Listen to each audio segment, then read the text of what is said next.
Hey, so in this video, we're going to talk about whether drawing or art in general is something that you're born with or is it a skill that you can improve?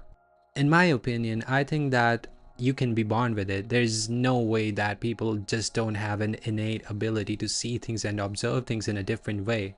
Like you can see some artists on Instagram, they're like 16 years old and they are absolutely crushing it. And it's not to say that they have not worked hard for it or they have not spent time developing it, but they still had an innate ability, and you can almost always see that in their earlier drawings. Like, how can a child be drawing that good at like 10 years old? And they're not obviously painting something highly realistic all the time, but still it's there, you can see it. And I read this like line by a painter, and he said that you're almost always drawing and painting with your brain and not with your brush. And if you've not drawn or painted before, you might just be like, this is number one bullshit.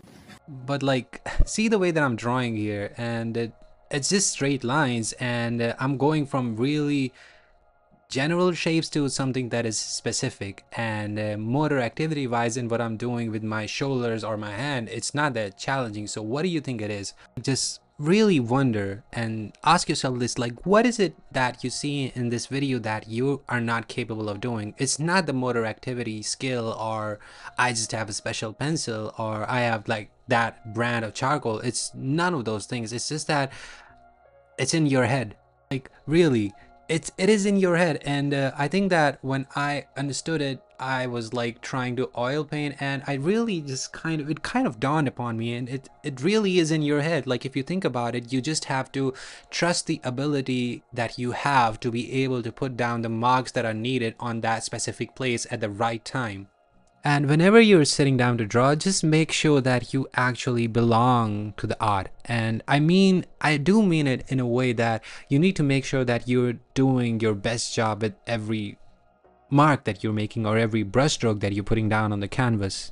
And trust me, it sounds easy, but like that observation level and that attention that you have towards your own craft, it starts to waver off. Like, it tapers really, really fast. Like, you can be like an hour in, and then you'll noticing like, I'm not really there anymore. And you might have noticed, like, if you're spending like 4 hours drawing, not all of you is present by the end of the fourth hour. It's gone almost. Like, only like a 25% of you is available, because you cannot do it if you're like 100% all in. It's really difficult to be present and be attentive and be responsive to whatever changes that you see in the reference. And sometimes when you think like, oh, I'm gonna spend like 2 extra hours on this drawing, you're not really adding to the drawing anymore. You're just kind of making marks and you're not really mindful of them. So yeah, if you've never really sat with yourself and really belonged to the process and try to enjoy it, you should not even be like talking or debating about the idea of like it being a talent or a skill. And like, really, even if it was like a talent, it doesn't matter. If you really want to do it, you would stop complaining about, oh, this person had like this teacher, and this person used to live in that place, and this person had more resources. Like, that kind of mentality is really, really bad for you, as all that time you spend comparing yourself to people you don't know, you could instead spend that time improving your own shit. And about talent, I think it's there. Like, some people are just gifted at some things, but it's okay if you're not. And a story about myself, like, ever since I was a kid, I've been legit. Oh my god, that I did not plan it. That song just popped up in my head.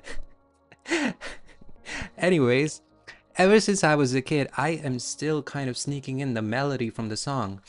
Okay. But like, yeah, I've been drawing on and off for so long. I quit for like 10 years in between, I think, but this is the kind of stuff that I used to make. And FYI, I was really, really little, tiny ass kid when I made that, so don't judge me. But as you can see, I was not always drawing like this. And for a long time, I used to draw like that. Trust me, ever. Like, when COVID hit, that's when I really tried to experiment with it. And after my master's ended, I'm really trying to seek some disappointment in every session, like trying to tackle things that I'm not good at. And even at this stage, I don't think my drawings are really that great. Maybe just a tad bit above average in my honest opinion, but I am more so proud of the fact that I've been able to improve. And even though the improvements came over time and it was a really slow progress curve, but again, I'm happy with it. And to anyone who's watching this video, I hope you just find a way to be able to sit down with yourself, good or bad, whatever you're feeling. I hope that you're able to sit down on your chair and practice whatever you want to get good at. And perseverance and willingness to change things are what's really going to get you to the distance and help you improve. Anyways, I think this is it for the video, and I will see you in the next one.